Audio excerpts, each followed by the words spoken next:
De retour dans la tranche info, place maintenant à l'échange et au débat dans notre focus.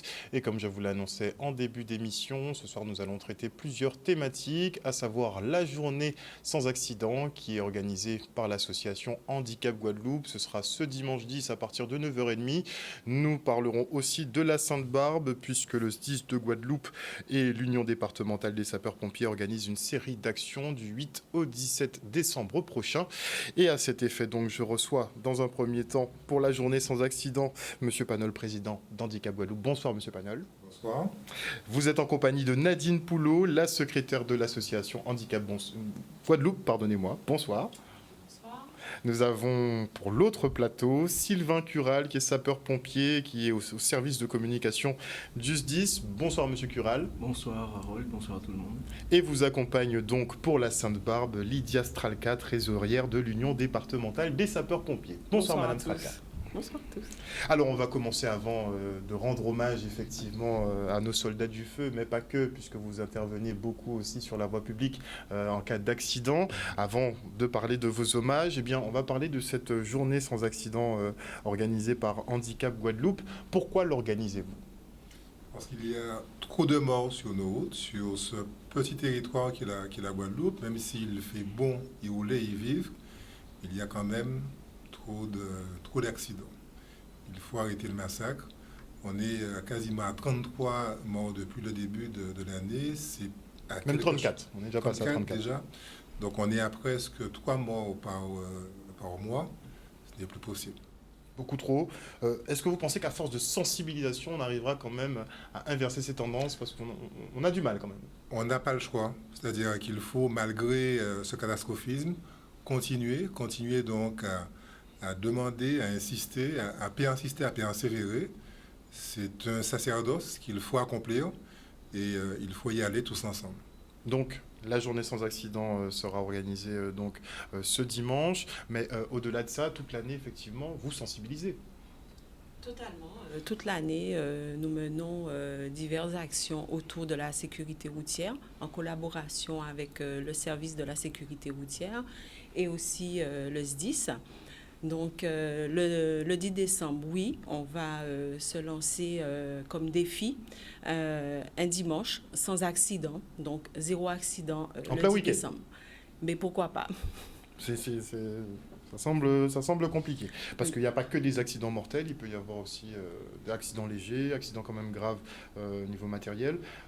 Donc, on en voit particulièrement sur les routes, un peu tous les jours, ça, il faut le dire. Donc travailler sur les consciences de manière régulière pourrait permettre de porter ses fruits. Mais quand vous allez sur le terrain, est-ce que vous sentez quand même qu'il y a une émulsion au niveau de la population sur le fait peut-être de réduire, peut-être lever le pied, changer un peu les conditions dans lesquelles on conduit, tout cela ? La population dans son ensemble, elle est véritablement sensibilisée par rapport à ce qui se passe, puisque on sent qu'il y a un certain ras-le-bol par rapport à tout ce qu'on entend, tout ce qu'on vit. Et c'est avec cette population, auprès d'elle, qu'on doit donc agir et faire en sorte que dimanche, et voir tous les jours qui vont venir au fil du temps, qu'on puisse faire en sorte que cette tendance puisse s'inverser. Donc, ce sont des personnes qui conduisent des véhicules, ce ne sont pas les véhicules qui conduisent les personnes. N'est-ce pas ? Il appartient à nos attitudes, à nos comportements, à notre conscience de faire en sorte qu'au fur et à mesure, y compris dimanche, puisque nous sommes à la 2e édition de la journée sans accident, faire en sorte que dimanche, à compter de 11 heures, pendant 1 minute, que tous, sur le plan local, on puisse arrêter de rouler, de manière à ce que pendant au moins cette minute-là et ce dimanche-là, qu'on commence à inverser des choses tous ensemble. Ce serait une espèce de minute de silence, mais pas que. Exact. C'est arrêter un peu, se poser un peu pour éviter l'empressement et se cracher quelque part au passage. Qu'on puisse rouler cool et qu'on n'ait pas donc à finir, par exemple, un dimanche au cimetière. N'est-il pas ? Alors justement, on a M. Cural qui est sapeur-pompier sur le plateau. Vous sentez qu'il y a moins d'accidents ou bien on vous appelle toujours autant pour des problèmes effectivement sur la voie publique ? D'une façon générale, les chiffres sont constants. Donc voilà, à part peut-être la gravité, mais on n'a pas Il n'y a pas vraiment d'évolution. Non, ça ne fléchit pas pour l'instant. Et vous aussi, vous sensibilisez au quotidien. Donc, est-ce que les messages passent? Alors bien évidemment, ce n'est pas notre mission principale. Nous accompagnons effectivement toutes les initiatives et ce que nous faisons la plupart du temps, c'est sensibiliser les gens aux gestes qui sauvent.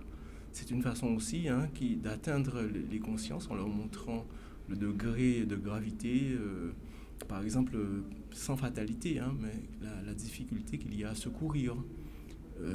Est-ce qu'on a le temps d'arriver ou quelles sont les actions qu'on peut mettre en œuvre et tout cela, la mobilisation aussi des autres acteurs, aussi bien la sécurité, les forces de l'ordre que les appuis médicaux. Donc, il y a plein d'aspects effectivement à prendre en compte. Souvent, on peut vous pointer du doigt en disant que vous n'arrivez pas rapidement, des choses comme ça, mais il y a beaucoup de facteurs. On ne peut pas empêcher ça. Dans tous les... Il faut que la population sache que dès que nous recevons un appel, nous partons. Nous avons de très bons délais, c'est la minute. Le matin, c'est la minute. Ce n'est pas une légende, c'est une vérité. Dès que l'appel est traité, c'est pour cela que d'ailleurs, je vais me répéter, j'ai déjà dit ça à plusieurs reprises, il faut que l'appelant, le témoin, la personne qui est sur les lieux d'un accident, suive les recommandations de l'opérateur qui est en bout de ligne. Ça va faciliter la prise en charge, la prise de renseignements et forcément la détermination des moyens, des meilleurs moyens à mettre en œuvre. Donc, on va faciliter, raccourcir les délais. De chez nous, on peut faire partir les forces de l'ordre, on peut faire partir le SAMU. Ça peut être immédiat, en fait. Voilà. Être réactif, prendre contact avec vous et suivre les instructions. Oui, suivre les instructions, ne pas se mettre en opposition, ne pas se fâcher. Voilà. Parfois, les gens ont peut-être l'émotion. Oui, c'est le stress, on comprend très bien tout cela. Et les collègues sont formés au centre opérationnel, donc ils savent tout cela, ils essayent, ce sont des humains aussi, mais il n'empêche qu'ils savent que la personne qui est devant un blessé est stressée. Et plus la chose est grave, plus le stress est conséquent. En tout cas, vous envoyez tous les jours des vertes et des pas mieux, comme on dit. Oui, ça ne va pas être facile à gérer tout le temps. Malheureusement. Alors, ce dimanche, en tout cas, journée sans accident, pendant une minute, on ne roule pas, en tout cas on évite. Ce sera calé à quelle heure? 9h30? Alors 9h30, église Saint-Pierre et Saint-Paul, la messe d'abord. À 11h, la messe a pris fin. Et pendant une minute, en sachant que l'ensemble des cloches de toutes les paroisses, de toutes les églises du département vont retentir, de manière que toute la Guadeloupe puisse arrêter de rouler ou au moins lever le pied, et que pendant cette minute, qu'il n'y a pas d'accident. Très bien. On va voir si on arrive à respecter cela. De toute façon, on aura le SDIS, on verra s'ils reçoivent des appels sur le créneau de 11h à partir de ce dimanche. En tout cas, merci beaucoup pour cette opération. N'hésitez pas à intervenir, puisqu'on va parler maintenant de la fête donc, de la Sainte-Barbe, cette fête qui est dédiée aux sapeurs-pompiers. Pourquoi la Sainte-Barbe déjà? C'est une fête traditionnelle, elle porte le nom d'une sainte d'il y a très longtemps, je crois que c'est le XVIe siècle. Donc qui a été immolé en raison de ses croyances. Donc cette mort par le feu a été récupérée par les métiers qui sont en relation avec le feu. Donc il y a les sapeurs-pompiers, mais il y a aussi un autre corps de métier, je crois que c'est comment ils s'appellent? Les volcanologues, pas les volcanologues. Plutôt les vulcanologues. Ils travaillent le feu, le caoutchouc et tout cela. Et du coup, nous, traditionnellement, on a cette fête qui arrive le 4, qui tombe le 4. Et, donc, on couple un certain nombre de manifestations avec cette date. Donc, cérémonie traditionnelle, donc, pour vous dire qu'on ne fait pas obstacle au principe de laïcité, puisque le Conseil constitutionnel a reconnu l'aspect traditionnel de cette fête-là. Donc, l'appellation Sainte-Barbe ne pose pas de problème sur le plan légal. Mais c'est vrai qu'on est un peu ambigu sur cette question-là. C'est pour ça que je l'invoque volontairement. Je prends les devants, en quelque sorte, de façon à élucider tout cela et pour que les choses soient claires. Donc, nous, on ne va pas nous targuer de bondieurisme ou autre chose. Donc, c'est traditionnel. Donc, ça a été acté Il y a un certain nombre d'autres fêtes qui portent des noms, par exemple la Sainte-Geneviève pour les gendarmes, par exemple. Donc là aussi, tout cela revêt un caractère traditionnel. Et donc nous avons des cérémonies que nous pratiquons. Donc célébrons plutôt, c'est l'occasion pour le corps de reconnaître les hommes. On va donc fêter, d'accord, mais commençons par une cérémonie protocolaire. Donc cette année, on a innové. On va commencer par un défilé. C'est la première fois que ça se produit à la rue Lardenois, en partant de la préfecture, pour joindre le Chant d'Arbeau. Ce sera au rythme de la fanfare Sainte-Thérèse du bas du bourg, qui nous a fait la générosité de venir nous soutenir. Donc, et il y aura un défilé à pied avec pratiquement tout le corps, tous ceux qui seront présents, les récipiendaires, les officiers, les sous-officiers, et aussi des invités de marque, comme la population aussi qui voudra bien nous suivre. Donc le défilé sera quand ? Juste avant, c'est samedi, on va partir à 9h40 pour arriver 10 minutes plus tard sur le Champ d'Arbeau. Et à ce moment, on va prendre place et les récipiendaires seront déjà là. Ça va être sous l'égide du préfet de région et du président Henri Angélique. Il y a beaucoup d'autres choses prévues au programme, puisqu'il y a une série d'opérations organisées donc, du 8 au 17. Donc, qu'allez-vous organiser pour nos soldats du feu ? Les amicales. Les amicales, ensemble de partenaires des casernes, des 17 casernes de Guadeloupe, mais ont l'occasion, sur cette période particulièrement, de recevoir le public, les écoles entre autres. Donc, dès demain, les écoles pourront venir en centre de secours, visiter la caserne, voir les engins, faire des photos, puisque les petits, ils adorent ça, vivre ce moment. En plus de ces visites, des activités, des actions sportives, ludiques. Bon, il y aura pour les petits, mais est-ce que pour les grands, il pourrait y avoir des petits déplacements, on ne sait pas, en hélicoptère, on ne sait pas, non ? Là, des autorisations sont nécessaires. Ok, bon. Donc, petits et grands pourront visiter les casernes, se mettre dans la peau d'un sapeur-pompier à l'occasion de cette fête. Et d'autre part, des activités, des relais pédestres, par exemple sur le centre de secours des Abîmes. À Saint-François, un village. Encore d'autres activités. Donc, dans l'ensemble des casernes, les hommes de ces casernes, donc les amicales, recevront le public du 8 au 17. Donc les 17 casernes de Guadeloupe seront ouvertes au public. La plupart, normalement, celles qui ont mis en place leur amicale recevront, mais les autres aussi seront, donc tout public à proximité d'une caserne pourra sur ce week-end visiter la caserne. Donc on peut se présenter. On peut se porte présenter. Ouverte, on peut se présenter naturellement. C'est l'objectif, porte ouverte au public sur cette période-là. Et pour les tours en hélicoptère, c'est négociable, mais il faut des accords. Il faut des accords particuliers, oui, tout à fait. On verra ça pour l'année prochaine, si toutefois c'est possible. N'est-ce pas ? On va voir cela. Qu'y a-t-il d'autre ? Alors la messe, la traditionnelle messe du dimanche. Donc par exemple sur celle des Abîmes à l'église Saint-Michel du Rézé, le corps des sapeurs-pompiers, l'ensemble des agents du CSP des Abîmes seront sur cette messe à l'église Saint-Michel du Rézé et en tenue. Et le port traditionnel, la bénédiction des casques aussi. Donc, j'ai parlé du Rézé, mais ça se passe aussi ça s'est passé le week-end dernier à Saint-François, à Gourbert, à Déé, Metz, ce dimanche. Voilà. Donc, combattre le feu, oui, mais je remarque, comme Fêter. M. le disait, qu'il y a quand même ce petit côté spirituel d'avoir son petit saint au-dessus quand même.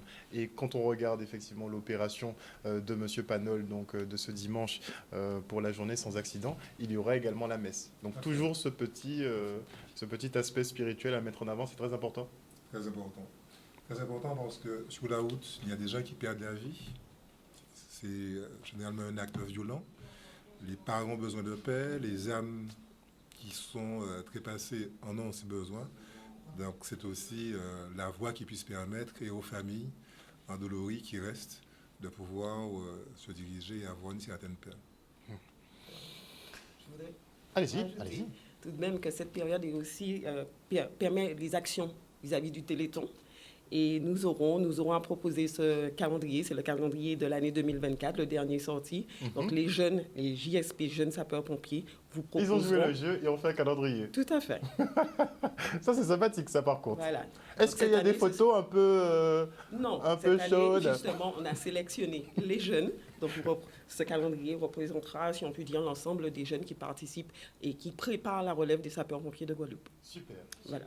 Alors, où est-ce qu'on peut trouver justement ce calendrier dans ce Mais cas? ils seront proposés dans les centres commerciaux ou dans la rue, mais ce week-end et jusqu'à la fin du Téléthon. C'est une action qui sera en faveur du Téléthon et pour les amicales aussi. Voilà. Bravo, merci beaucoup pour l'initiative, en tout cas, pour aider la collecte du Téléthon cette année. Le mot de la fin pour M. Cural, pour cette Sainte-Barbe. Oui, alors, effectivement, cette année, donc, on a innové. On va aussi remettre des récompenses. La MSI, c'est la médaille de la sécurité intérieure pour des sapeurs-pompiers. On va aussi avoir... Qu'est-ce qu'ils ont fait pour obtenir cette MSI? Ah bien, c'était à l'occasion de la tempête Fiona, voilà. Fiona, donc... Vous avez beaucoup charbonné à ce moment-là. Exactement, surtout la Basse-Terre. D'ailleurs, les 3 agents qui reçoivent, 2 or et 1 argent, sont de la Basse-Terre. Très bien. D'accord. On a aussi des récompenses pour des lettres de félicitations du directeur, du chef de corps, pour des sapeurs-pompiers qui ont été blessés et qui, lors d'accidents justement de la route malheureusement, et qui ont dû secourir ceux-mêmes qui avaient provoqué l'accident. Et malgré le fait qu'eux-mêmes étaient blessés, fort heureusement, légèrement. On a aussi le secours en montagne sur la terrasse de la Crête où on a 5 collègues qui sont effectivement aussi félicités par la direction, sans compter d'autres récompenses, voilà, jusqu'à l'ancienneté qu'on va récompenser et honorer. Le plus ancien sapeur-pompier de Guadeloupe, il a quel âge? Aïe, je ne peux pas. Alors, je n'ai pas son âge, sincèrement. Par contre, je sais que le plus ancien, il a 45 ans d'exercice. C'est un sapeur-pompier volontaire de Port-Louis. Ok, 45 ans d'exercice, Oui. rien que ça. Oui, rien que ça. En tout cas, de beaux hommages seront organisés pour eux et ils auront leur récompense pour leur service rendu. On rappelle quand même que votre corps de métier met régulièrement sa vie en danger pour venir en aide aux autres. Et pour ça, on est particulièrement reconnaissant. Et on invite la population à venir voir ce qu'on fait. Le rendez-vous est donc donné pour la Sainte-Barbe avec différentes opérations. Les 17 casernes de Guadeloupe, où la plupart en tout cas sont ouvertes au public. Ce sera ce week-end. Ce week-end, donc vous pourrez... Vendredi jusqu'au 17, la dernière action sera réalisée par l'amicale de Saint-François et un chanté Noël, sachant que celle de cette année a commencé dès vendredi dernier. On aura des sapeurs-pompiers sur la scène du chanté de Noël? Ils sont actifs aussi là-dessus. Des hommes à tout faire. Des hommes et des femmes, on n'oublie pas. Exactement. Et sinon, ce dimanche, effectivement, il y aura cette journée sans accident. On va reprendre pour les téléspectateurs. Comment ça va se passer, Monsieur Panol? Alors, dimanche matin, église Saint-Pierre et Saint-Paul de Pointe-à-Pitre. L'année dernière, c'était Basse-Terre, on alterne. Donc 9h30, église Saint-Pierre et Saint-Paul de Pointe-à-Pitre. À 11h, la messe prend fin et la minute de silence va démarrer, en sachant que la messe sera célébrée par l'évêque de Guadeloupe. Et le mot de la fin? Tout simplement, ensemble, établissons ce record, 0 accident, le 10 décembre. Et qui sait, réitérer l'opération de plus en plus souvent. Mais bien sûr. Merci en tout cas à vous tous et toutes d'être venus sur ce plateau ce soir et pour les opérations que vous organisez pour la communauté guadeloupéenne. On se quitte pour une petite page de publicité et on va revenir pour un autre plateau et on va parler du rôle des papas ici en Guadeloupe. A tout de suite. Prochaine statistique, le 10 décembre, 0 accident. La Guadeloupe se mobilise pour le premier record 0 accident. Le 10 décembre, la Guadeloupe engagée marquera 1 minute de silence à 11h. Ce 10 décembre, l'association Handicap Guadeloupe vous invite à une messe spéciale à 9h30 à l'église Saint-Pierre et Saint-Paul de Pointe-à-Pitre en hommage aux victimes de la route. Le 10 décembre 2023, établissons ensemble le record 0 accident. De retour dans le focus, nous parlons maintenant des papas avec l'opération Cœur de Papa, les clés du soutien qui est organisée par l'association de Cœur à Cœur. Et à cet effet, je reçois Florence Gallas, coordinatrice en projet de santé et de soutien à la parentalité. Bonsoir Madame Gallas. Bonsoir. Nous avons également sur le plateau Patricia Goulan, vétéran, cadre de santé. Bonsoir. Galou. Le correcteur. Galou, vétéran, cadre de santé. Bonsoir Madame Galou. Bonsoir. Et nous avons Raymond Otto, notre sociologue préféré. Bonsoir Raymond. Bonsoir. Mais oui, l'eau, tu as dit que tu as apporté de l'eau, mais tu ne l'as pas emmené. Bon, on va essayer de se concentrer. Alors, ce vendredi, vous organisez donc l'opération Cœur de Papa, les clés du soutien. C'est une volonté donc de l'association de Cœur à Cœur. Quel est le rôle concrètement de cette association ? Alors l'association a pour rôle de créer du lien entre les professionnels de santé et de la petite enfance et créer du lien avec les enfants, les parents, les familles. Voilà, donc elle est née en fait d'une volonté d'aider. Elle est née après une période où les mamans étaient seules. Et une période que je ne vais pas nommer, qu'on connaît tous, où les mamans, quand elles accouchaient, elles étaient seules. Et c'était comment les aider à ce moment-là. Donc on a créé l'association, on a avant tout créé une action, à savoir les sacs de Cœur à Cœur, que déjà plus de 3000 mamans ont eu. Donc du cœur de la maman au cœur du bébé, mais aussi du cœur du papa au cœur du bébé, du cœur de la mamie au cœur du bébé. Voilà. Donc c'est une association qui est pour tous. Et c'est une association qui, finalement, c'est la résultante de beaucoup d'années. Ce n'est pas une nouvelle association, même si, finalement, elle a été créée nouvellement. Elle coordonne, elle met en lien tous les professionnels de santé que l'on a déjà sur le territoire, les professionnels de la petite enfance et toutes les parties prenantes, volontaires, dynamiques, qui donnent cette impulsion pour les petits-enfants. Donc, rétablir du lien ? Parce qu'on est en rupture d'une certaine façon ?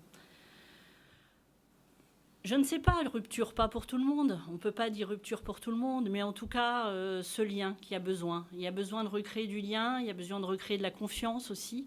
De créer de la confiance, pas forcément recréer. Est-ce qu'elle a été perdue ? Je ne sais pas. Pour certains, oui, pour d'autres, non. Donc voilà, c'est vraiment de cœur à cœur. Vraiment. L'idée, c'est vraiment de joindre les actes à la pensée. C'est-à-dire que si on veut créer une société avec des enfants apaisés, il faut qu'on aille justement au premier pas de ces enfants-là.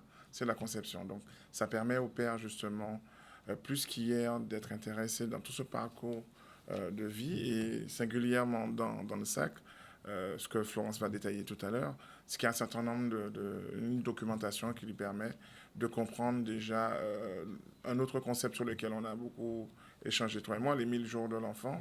Donc, il y a tout ça, c'est-à-dire c'est vraiment une idée de changer de référentiel. C'est-à-dire, pour les professionnels de santé, c'est de pouvoir maintenant, dans une autre logique, intégrer les partenaires de cet enfant. Je ne dis pas couple, puisque aujourd'hui, nous avons plusieurs statuts, et ce n'est pas ça le plus important. Le plus important, c'est d'accompagner la venue de cet enfant et de faire en sorte qu'effectivement, qu'il reçoive cette énergie. Et c'est vrai que notre société avait beaucoup délaissé les pères, ou sinon avait un regard très, très discriminant.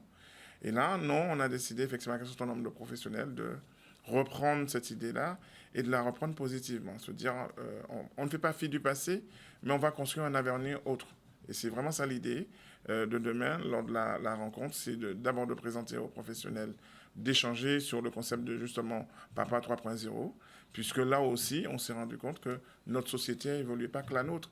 Il y a le même processus en Martinique avec l'association Roma Naissance où des pères ont monté leur propre Facebook pour dire qu'en fait, ils existent et ils veulent participer à la vie de leur enfant.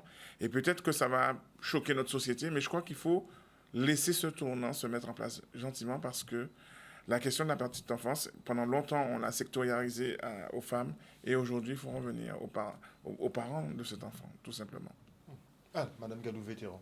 Oui, en fait, ce que je voulais dire, c'est que cette action que nous allons mener s'inscrit dans la Semaine nationale de la petite enfance, qui est une semaine qui a été faite pour valoriser donc toute l'activité autour de la petite enfance et valoriser aussi le travail des professionnels.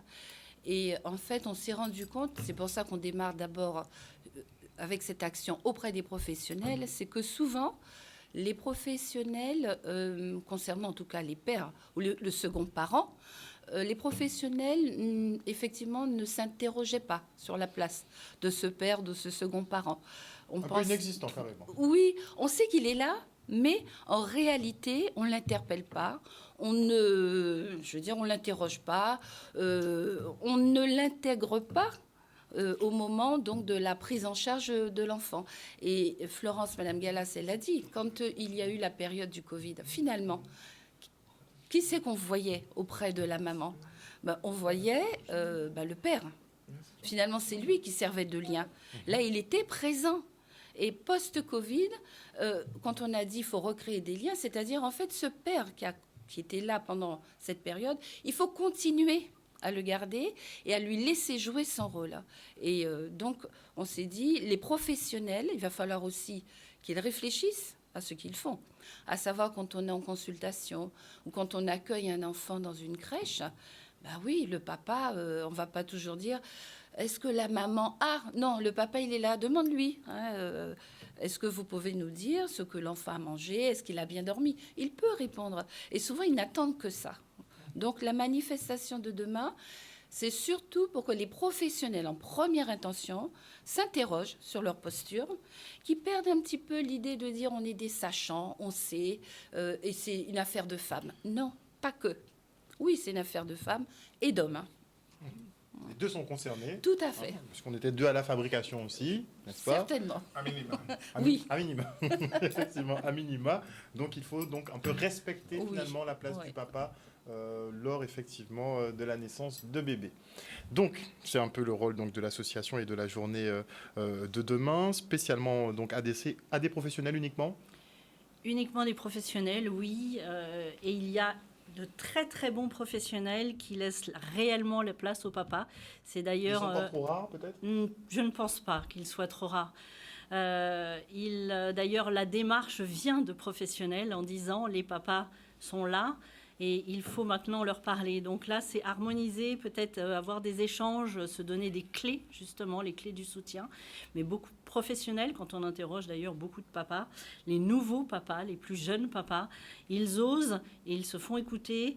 Et bien souvent, ils amènent même leurs enfants seuls, sans la maman. Donc oui, c'est un échange sympathique entre professionnels. Parce que pour après, voire plus grand bien sûr, avec les familles et les papas. Mais d'abord, oui, ce colloque est réservé, il fallait bien cadrer et on a réservé aux professionnels de santé de la petite enfance. De façon à ce qu'ils changent leur vision, certains sont déjà prêts comme vous dites, mais d'autres doivent peut-être Beaucoup revoir sont leur déjà vision. prêts, bien sûr, beaucoup sont déjà prêts. Les papas ont changé, les professionnels de santé aussi ont évolué. C'est eux qui les voient tous les jours, donc ils les voient bien.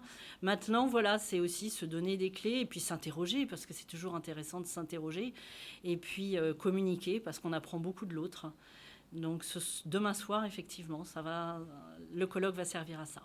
Les papas 3.0, toi qui observes la société guadeloupéenne depuis un moment déjà, les papas 3.0, ça marque un peu un virage, ça marque une rupture avec l'ancien mode de paternalité. En fait, ils s'inscrivent dans le continuum des 2.0, c'est-à-dire ce qu'on a vu émerger dans les années 2000 et qui, qu'on soit d'accord ou pas, ils ont eu beaucoup de mal, ils ont dû batailler pour pouvoir ouvrir les portes. Et les 3.0 s'inscrivent. Je te donne un exemple.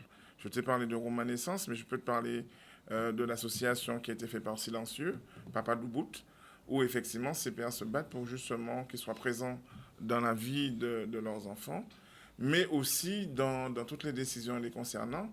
Mais on a quand même une société guadeloupéenne qui est assez conservatrice et qui bouge doucement dans ses représentations, que ce soit nous, professionnels de l'action sociale ou de la santé ou de la petite enfance, mais aussi l'institution école. Comment tu expliques en 2023, encore aujourd'hui, lorsque les parents sont séparés, c'est les enfants qui traînent, puisque il y a toute une difficulté liée à un phénomène qu'il faut qu'un jour, même si mes deux copines sont là, qu'on se connaît depuis des années, mais la féminisation de notre société guadeloupéenne doit être interrogée. Si vous avez autour de vous que des personnes aigries, et que lorsque le père vient, ça semble déranger qu'il s'intéresse, c'est le trait du mot, et je redeviens sur le sérieux.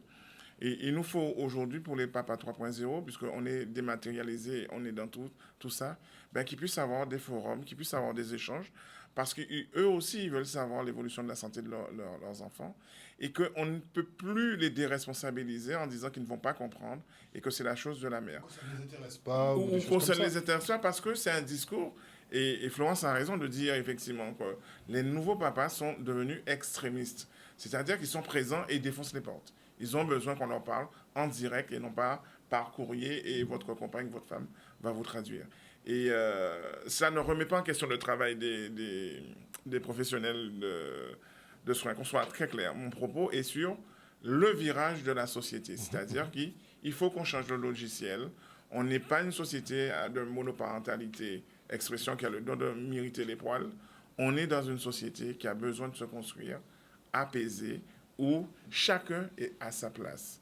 Et les histoires de toute bitentologue, où la mère doit être au courant de tout, où le père doit être au courant de tout, il faut qu'on cesse. Il faut on commence à produire. Et c'est l'idée de ce colloque, c'est que dans un premier temps, nous qui avons à charge de manière étatique, puisque c'est ce code des diplômes d'État, pour être plus global dans mon propos, donc des personnes ayant la possibilité et ayant les connaissances pour. Si nous, on commence à s'entendre et à se coordonner, je pense qu'effectivement, qu'après ce que Florence va nous annoncer, puisqu'elle va l'annoncer, il y aura la partie grand public. Puisque une fois qu'on est OK sur ça, on pourra après, dans la coordination, expliquer, bon, ben voilà, il y a telle chose.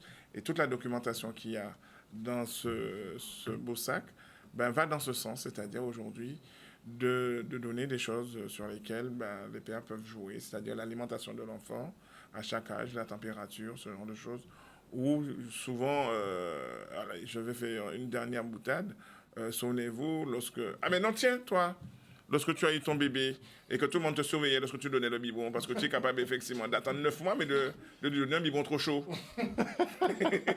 Non, mais j'avoue que moi, si je dois parler de mon passage en tant que papa et des débuts, c'est vrai que j'ai senti un peu que j'étais comme une donnée variable. Un peu. Oui. En observation. Oui, on est en observation. Il y a une espèce de critique, il y a une espèce de courroux au-dessus de nos têtes. C'est spécial. Alors qu'on veut, je le dis, hein, on veut bien faire, on veut vraiment bien faire et on se donne les moyens pour bien faire, on veut participer, mais c'est vrai qu'on nous voit peut-être plus comme celui qui va casser le jouet plutôt que d'en prendre soin. Et c'est vrai que ça m'a un peu choqué, parce qu'on est vraiment là pour aider et on nous voit pas forcément comme ça en fait. Et pourtant, j'ai eu du mal. Franchement, je t'en avais parlé de toute façon. J'avais pas compris. Dans ça, avec les actions qu'on a montées, nous, en dehors de ce projet-là, lorsqu'on avait fait l'allaitement des papas sur la Guadeloupe et sur Saint-Martin, ça avait intrigué les gens, puisque en final de compte, oui, il y a des tire-laits, c'est fait pour ça. Ou encore, si c'est... il faut que je nomme... Hein.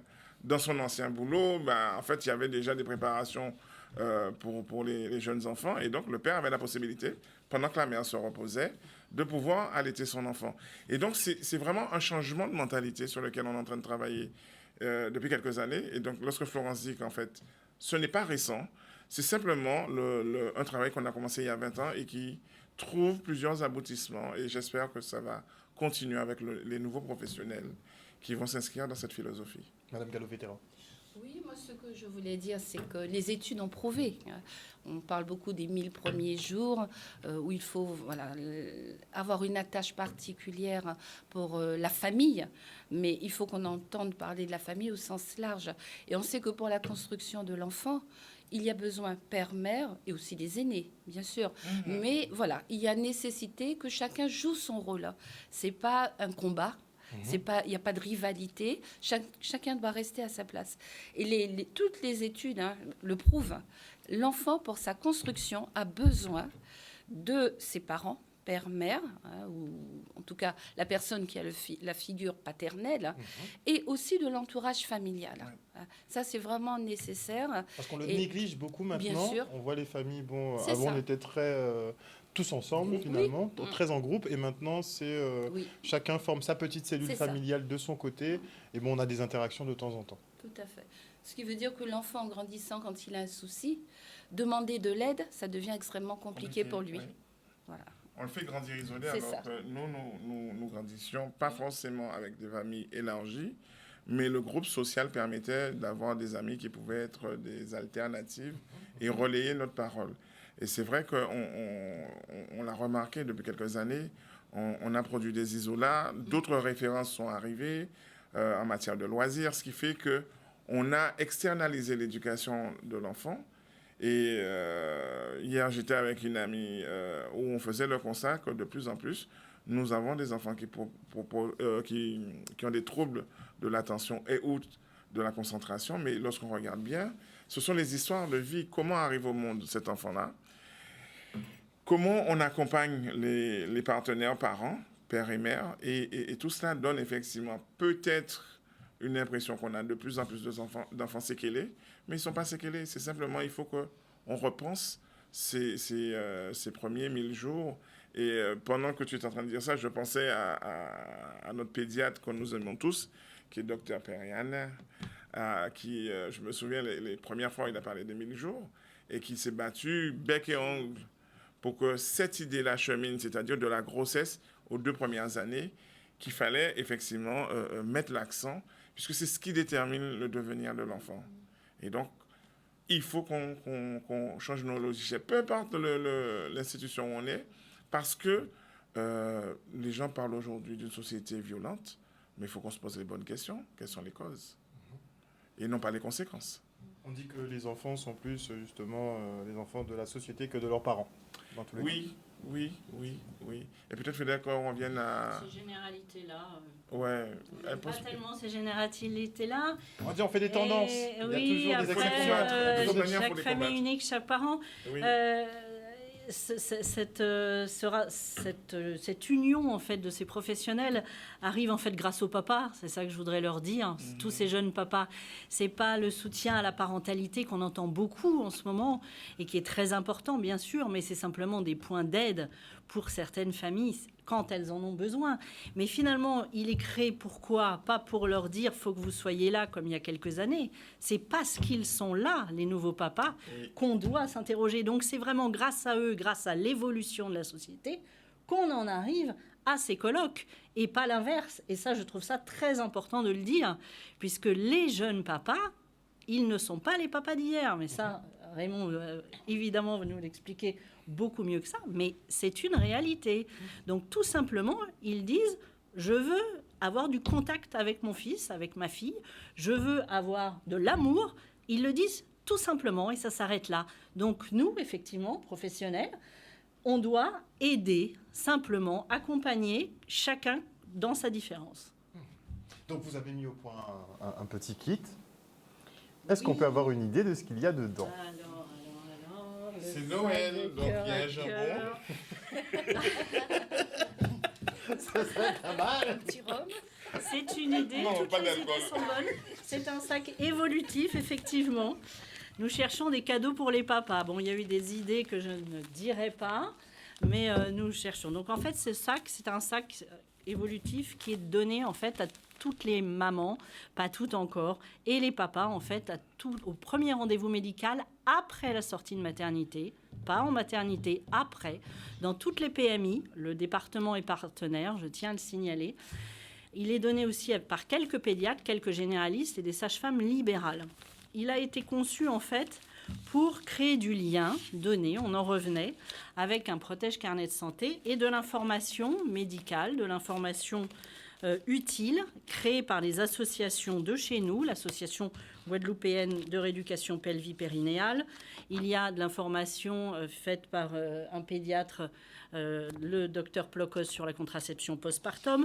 Il va y avoir la fièvre, il va y avoir tout un tas de choses évolutives donc pour aider et pour communiquer toutes les informations utiles de chez nous. Il y a aussi un autre petit cadeau, voilà, qui a été fait par le Nord-Basse-Terre au niveau du département avec des sets de table pour la diversification alimentaire locale. Voilà. Et puis des cadeaux, on a des couches, on a du gel lavant, on a des partenaires qui nous permettent de donner, parce qu'on n'avait plus de cadeaux non plus.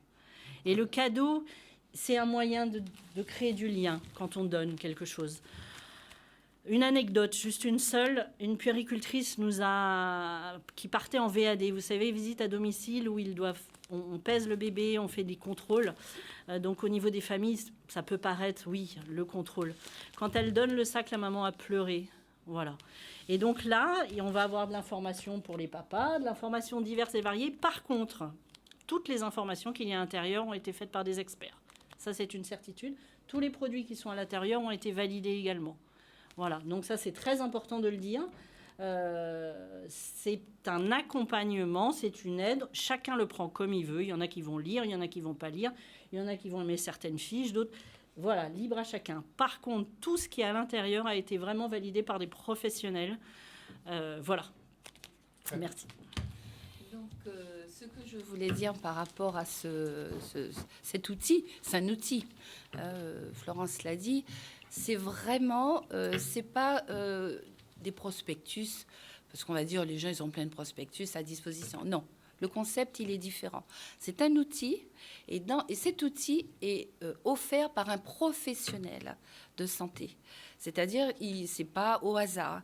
Et ce professionnel a pour mission de sortir, de prendre toute la documentation et de prendre du temps avec la famille et de l'expliciter. Et ça... Voilà, ça va rapprocher les deux et ça va au niveau de la compréhension parce que quelquefois, les gens partent avec un document, leur dit vous lirez à la maison, finalement ça part à la poubelle.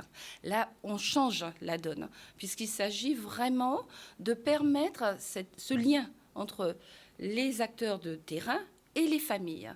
Donc vraiment, nous, on va... Alors c'est vrai que la difficulté, c'est de pouvoir en offrir sur tout le territoire. Alors certaines familles vont certainement nous appeler en disant « nous on n'en a pas eu, comment faire pour en avoir ?» Il suffit simplement donc de voir avec son médecin traitant ou d'aller au centre de protection maternelle et infantile de la commune. Et à ce moment-là, les professionnels pourront offrir cet outil qui est le sac de cœur à cœur. Très bien. Peut-être des distributions demain aussi, à l'occasion de la rencontre? Alors demain... Non, on les garde pour les familles, en fait. Les médecins n'en auront pas, absolument pas. Ils n'auront pas de couche pour la naissance. Ils n'auront pas de gel lavant. Non, on va nourrir leur tête, mais pas de cadeau. Donc tout un programme demain pour cette opération Cœur de Papa, les clés du soutien. Ça commencera à partir de 18h avec un accueil. Puis il y aura une présentation de l'association Cœur à Cœur. Raymond fera une petite conférence justement sur le Père 3.0. Vous avez été dans les rues aussi recueillir des avis visiblement? Oui, il y a un micro-trottoir. Ça risque d'être intéressant ça aussi. Il y aura donc aussi une conférence de Madame Anna Samy, qui est sage-femme libérale sur la grossesse et papa. Ah, oui. Parce que ouais, c'est pas nous qui le portons, mais on peut être assistant quand même. On peut être de bons assistants d'ailleurs, de très bons assistants. Et il y aura aussi une conférence donc du docteur Thémar, qui est pédiatre, sur le couple mère-enfant et le papa. Pourquoi pas le couple père-mère-enfant? Pourquoi et le papa? Alors justement, d'ailleurs, le colloque, c'est une de ses initiatives au docteur Thémar. C'est se dire les papas sont là, donc elle va nous l'expliquer. On reviendra vous dire. On reviendra. Je ne veux pas parler pour elle. Je ne veux pas parler pour elle. Par contre, effectivement, c'est grâce à elle qu'on a effectivement ce thème-là. Donc merci à elle. Très bien. Il faudrait que tu viennes.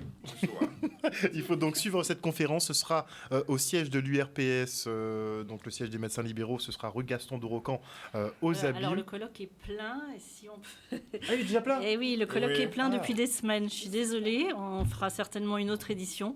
Ah, mais il faut faire une captation vidéo pour que les autres professionnels puissent en profiter aussi. Par exemple. On va profiter, on va proposer à la rédaction. Ça marche, merci. On va faire un dernier petit tour de table avant de se quitter pour parler donc à nos papas. On va commencer avec toi, Raymond. Écoute, c'est la poursuite de ce qu'on a initié. J'espère effectivement que ça donnera des idées aux autres professionnels, qu'il est possible de faire changer les réalités, si effectivement nous-mêmes nous commençons par changer nos propres réalités. Moi, je reste un éternel optimiste pour qu'on retrouve une notion de famille bien de chez nous. Mais déjà, on est en train de déconstruire le mythe de la femme potomitan. On avait déjà un peu parlé. Il y a même beaucoup de femmes qui sont prêtes à le déconstruire. Mais moi, c'est la femme potomité. Donc, Magad. Aïe, le débat demain va être formidable. c'est un problème que j'ai Formidable. réglé il y a 25 ans. Il n'y a que des potomités. En tout cas, on notera, tu parleras donc de ces papas 3.0, les nouveaux papas. Moi, je porte à croire vraiment que beaucoup d'hommes, de jeunes hommes, n'ont peut-être pas voulu reproduire les erreurs des papas avant, puisque effectivement, peut-être qu'ils délaissaient un petit peu le foyer, ça a joué contre nous par la suite. Donc, on essaie un petit peu quand même de rectifier le tir. Madame Gallas, votre mot de la fin. C'est exactement ce que vous êtes en train de dire, c'est-à-dire chacun doit avoir son idée propre de son couple, de sa famille. Et on ne doit pas forcément reproduire ce qu'on a eu, mais en même temps, c'est très compliqué de donner ce qu'on n'a pas eu. Donc, il faut se faire confiance et savoir ce qu'on veut et ce qu'on ne veut pas. Et donc, voilà, je pense que chacun doit avoir cette possibilité de se le dire. Et voilà. Chacun doit choisir sa diablesse. En quelque sorte, Léo bien gardé. Et votre mot de la fin, Madame Galou, vétéran. Oui, alors moi je voulais dire, parce que la parentalité, ce n'est pas que la mère, et qu'il y a aussi les pères, ne les oublions pas. Merci beaucoup en tout cas à vous tous et toutes d'être venus sur ce plateau ce soir. Merci beaucoup Raymond pour ce débat du soir. Donc on invite effectivement la population à un peu se renseigner sur les kits que vous mettez à disposition pour les parents. Allez-y. Ils peuvent tout à fait aussi... on a un mail au niveau de l'association, donc libre parole aussi à tout le monde de donner leurs idées, de donner leurs envies, de donner leur... de leur donner une direction. Donc c'est l'association de Cœur à Cœur, elle est pour tout le monde aussi cette association. Donc c'est asso.decoeuracœur@gmail.com. asso.decoeuracœur@gmail.com. Donc n'hésitez pas à faire vos remarques ou ce qui manquerait, ce qui vous aiderait. On transmettra. Et de toute façon, après avoir communiqué avec les professionnels, vous allez passer en mode communication grand public. Donc on vous attend. Tout à fait. C'est pour bientôt. À suivre. 2024. Merci beaucoup encore une fois à vous tous et toutes d'être venus pour parler donc de cette opération organisée par l'association De Cœur à Cœur, une opération Cœur de Papa, les clés du soutien. Merci encore. Une bonne soirée à vous, en tout cas, à l'écoute des programmes de Canal 10 Télévision. Force au Papa 3.0, n'est-il pas? On est là, on est présent. Une bonne soirée à vous.